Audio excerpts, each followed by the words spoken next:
And if you know, by listening to our show, we talked about how Ty Lue is such a great coach, one of the best coaches in the NBA.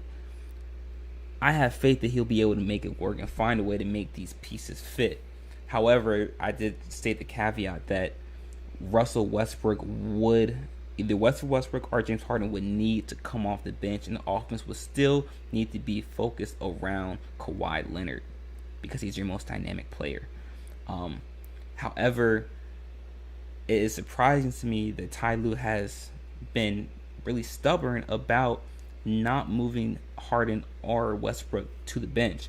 I was a proponent of moving Westbrook to the bench because I feel at this point in his career, Westbrook is able, more from a mental perspective, he's still able to be productive by coming off the bench. We saw that he was a Sixth Man of the Year candidate the first half of last season when he was with the Lakers and he was coming off the bench as a sixth man. Westbrook is also one of the vocal leaders for this Clippers organization.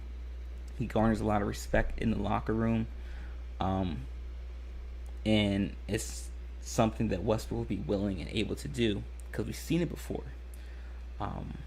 It's unfortunate, but James Harden has the mentality, and as a point in his career, you have to, as a Clippers organization, you have to appease to him, and it's unfortunate. But you kind of have to. You have to make that work as much as you can because of what you've given up to receive James Harden. But something that we've noticed is that, listen, anytime you've established or you brought in great talent or a large bevy of talent, and at one point in time, it always takes a while for that talent for those group of guys to gel and to really get into a rhythm, whether it be with LeBron and D Wade and Bosh in Miami, or LeBron and Kyrie and Kevin Love in Cleveland, or even Kevin Durant when he went to Golden State. There's a little bit of a time frame where they had to gel and get used to each other. And even when Kawhi and Paul George first got together with the Clippers back in 2019, there was a space and period of time during that first season where they had to gel and get accustomed to each other as well.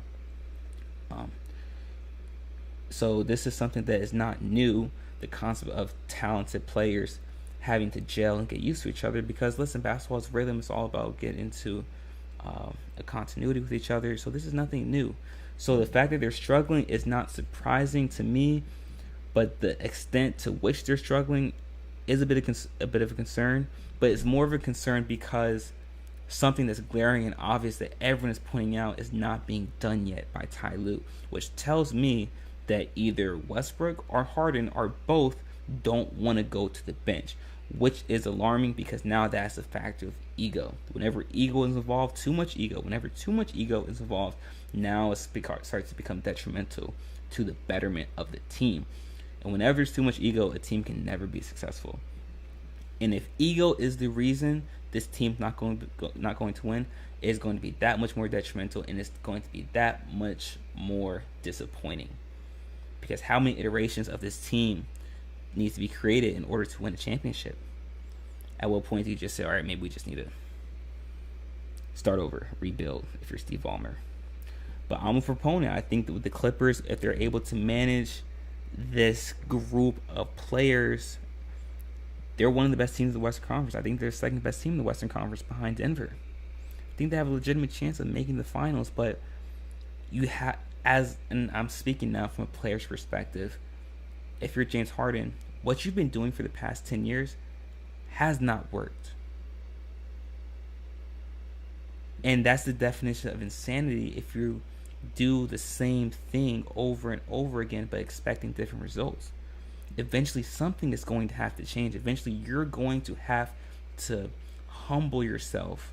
You're going to have to be willing to sacrifice for the team. And something if you've watched the Clippers actually play, it is incredible how stark of a contrast it is between the way they play when Harden's not on the court to compare it to when he is on the court. The offense literally stalls, just how it was when it was in Houston. And it stalls even worse than when he was in Philly.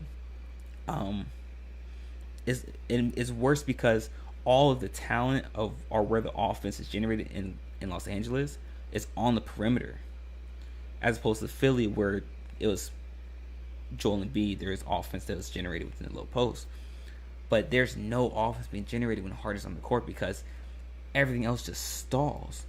And I don't want to get too much into it, but it could be just a matter of him trying to get used to the system. But he needs to approach it as, I need to buy into this system. I need to learn this system, as opposed to these guys need to get adjusted to me.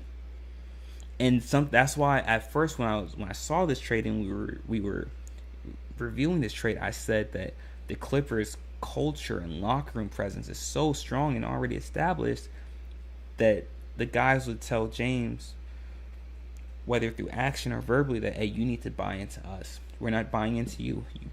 You were brought here, so you need to buy into our system, and you need to fit what we're doing here. But it looks like, from what I've seen these first 6 games, that they're trying to acquiesce to James Harden. And I get it, when you have high level talented guys, you want to be a bit more accommodating, but they're being too accommodating for James Harden, and now starting to affect the dynamic of the team. Listen, they're 0-6, and the offense just looks stagnant. And not only that, but defensively now you're more reliability, because James Harden isn't known for his defensive prowess. He isn't necessarily a great on-ball defender. And so now you start. You not only do you start small, but your guards, neither of them are great defenders with Westbrook and Harden. So I am 100% sure that Westbrook or Harden will be going to the bench to be the 6th man, because that's the only way the Clippers can be successful. I just don't, based on what I've seen so far, I just don't see how they can be successful starting Harden, Westbrook, Paul George, and Kawhi Leonard. It's not plausible. And realistically, I would have James Harden come off the bench based on what worked for the Clippers. But knowing how egos come into play and what we've seen before, Westbrook is going to be the one to come off the bench, which isn't necessarily a bad thing for the Clippers. It might actually be a positive. But is there cause for concern? I don't want to say that just yet. Let's give it another week. Then we can start to say if there's cause for concern. But I'm not surprised that there's struggles. They have been struggling, because that's typical when talented. When you get a new group of guys, or you bring in a talented guy that has to join a system. So I'm not surprised that they're struggling. But I am a little bit surprised to the extent of which they're struggling. But in the Western Conference, you can't afford to go 0-6, man. You can go from a 2 seed to an 8 seed just that quick.